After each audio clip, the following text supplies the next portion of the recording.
বিসমিল্লাহির রহমানির রহিম। আসসালামু আলাইকুম রহমতুল্লাহ। আজকে আমি দেখাবো কিভাবে আপনারা যে কোনো সাইজের জন্য স্কার্ট প্লাজো তৈরি করে নেবেন, বা আমব্রেলা কাট বা সার্কুলার প্লাজো যাই বলেন, ঠিক আছে। তো এখানে আমি যেই নিয়মটা দেখিয়ে দিয়েছি এই নিয়ম ফলো করে যে কোনো সাইজের জন্য আপনারা স্কার্ট প্লাজো তৈরি করে নিতে পারবেন, ঠিক আছে। তো প্রথমে আমি কাপড়টাকে খুলে নিয়েছি। তো এখানে লম্বালম্বি করে আমাদেরকে একটা ভাঁজ করে দিতে হবে। টোটাল কাপড়টাকে খুলে নিয়ে লম্বালম্বি বরাবর আমি ভাঁজ করে দিয়ে এখানে কোনা বরাবর ধরে নিতে হবে, এবং এখানে আমাদের আরেকটা ভাঁজ করে দিতে হবে। তার মানে এখানে আমাদের দুই ভাঁজের 4 পাট কাপড় আছে। আমি যে সাইডে আছি সেটা হচ্ছে ফোল্ডেড সাইড বা বন্ধ সাইড, ঠিক আছে।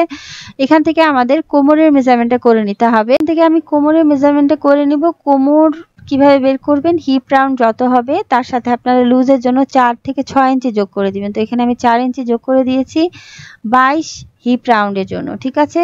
যেহেতু আমি 4 থেকে 5 বছর বয়সী বাচ্চার জন্য তৈরি করছি, তো 6.5 ইঞ্চি হয়েছে এবং হাফ ইঞ্চি নিচ্ছি এক্সট্রা। এভাবে করেই কিন্তু আপনারা যে কোনো সাইজের জন্য এভাবে করে কোমরটা বের করে নেবেন। তো এখানে আমার 7 ইঞ্চি এসেছে, 7 ইঞ্চিতে এখানে আমি মার্ক করে দিয়েছি এবং লাইন করে নিয়েছি। তো এখানে আমাদের এই যে লাইনটা, এটা হচ্ছে আমাদের মার্জিন লাইন, ঠিক আছে। এই মার্জিন লাইন থেকে উপরের দিকে আমাদের হাফ ইঞ্চি কাপড় ধরে নিতে হবে সেলাই মার্জিনের জন্য। তো এক্সট্রা করে হাফ ইঞ্চি ধরে নিলাম। এখন আমাদের নিচের দিকের যে লাইনটা, সেই লাইন হচ্ছে সেলাই মার্জিন। এখান থেকে আমি উপরের দিকে 2 ইঞ্চি বাদ দিয়ে নিচের দিক থেকে লম্বার মেজারমেন্টটা করে নিব, কারণ আমি এখানে 2 ইঞ্চি কোমরের বেল্ট দিব, ঠিক আছে। তো এইভাবে করে মার্ক করার পর এখানে আমি নিচের দিকে হাফ ইঞ্চি কাপড় ধরে নিচ্ছি ফোল্ডের জন্য, এবং উপরের দিক থেকে এখন আমাদের কোণা থেকে একদম টোটাল ইঞ্চি টেপটা এভাবে করে একই সমান করে এখানে আমাদের মার্ক করে দিতে হবে, এবং এখানে আমি সুন্দর করে মার্ক করে দিয়েছি। তো এখন আমি হাই বের করে নিব। যে কোনো সাইজের জন্য হাই বের করার জন্য এখানে হিপ রাউন্ড যত হবে তাকে আপনারা 4 দিয়ে ভাগ করে দিবেন, এবং তার সাথে আপনারা 2 ইঞ্চি যোগ করে দিবেন। হেভি সাইজের জন্য আপনারা এখানে 3 ইঞ্চি 3.5 ইঞ্চি যোগ করে দিতে পারেন, ঠিক আছে। তো এখানে আমাদের 7.5 ইঞ্চি হয়েছে, এবং আমি যে সাইডে আছি সেই সাইডের ভিতরের দিকে আমি শেপের জন্য মার্ক করে দিব। যেহেতু ছোট বাচ্চার জন্য তৈরি করছি এখানে আমি 1.5 ইঞ্চিতে মার্ক করে দিয়েছি। আপনারা যখন বড় সাইজের জন্য তৈরি করবেন এখানে আপনারা 2 থেকে 2.5 ইঞ্চি মার্ক করলে কিন্তু হয়ে যাবে, ঠিক আছে। হেভি সাইজের জন্য 3 ইঞ্চি আপনারা শেপ করার জন্য নিয়ে নেবেন। তো এখানে আমি লাইন করে নিয়েছি এবং হালকা করে শেপ করে দিলাম। তো আলহামদুলিল্লাহ এখন আমি দাগ বরাবর কেটে নিব, ঠিক আছে। তো এই দাগ বরাবর এখন আমি কেটে নিচ্ছি। তো এখন আমাদের বেল্টের জন্য কাপড় নিয়ে নিতে হবে।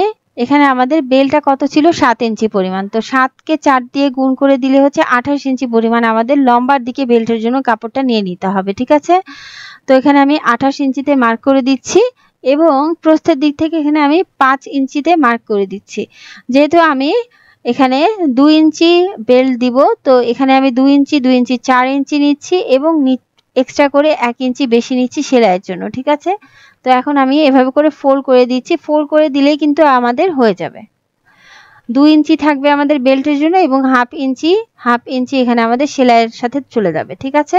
তো এখানে আমি বেল্টটা পেয়ে গেলাম, ফোল্ড করে দিচ্ছি। এখানে আমাদের আরেকটা ফোল্ড করে দিলে এখানে সুন্দর করে আমি বেল্টের জন্য এখানে অংশটা পেয়ে গেছি, ঠিক আছে। সেলাই যখন করে দিব তখন আপনারা কিন্তু বুঝতে পারবেন।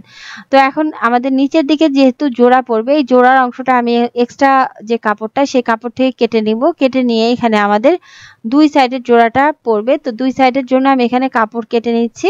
কেটে নিয়ে এখানে আমি বসিয়ে দিব। তো এখানে আমি এভাবে করে বসিয়ে দিব। বসিয়ে দিয়ে এখানে আমি পিন আপ করে নিব, ঠিক আছে।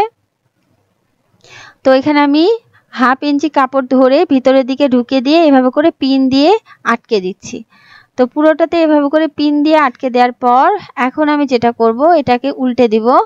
উল্টে দেওয়ার পর তো এখন আমি যেটা করব, নিচের দিকে যে এক্সট্রা যে অংশগুলো সেই এক্সট্রা অংশগুলো এখানে আমি কেটে নিচ্ছি। এভাবে করে আমাদের দুইটা পার্ট খুবই সহজ উপায়ে বের হয়ে গেছে।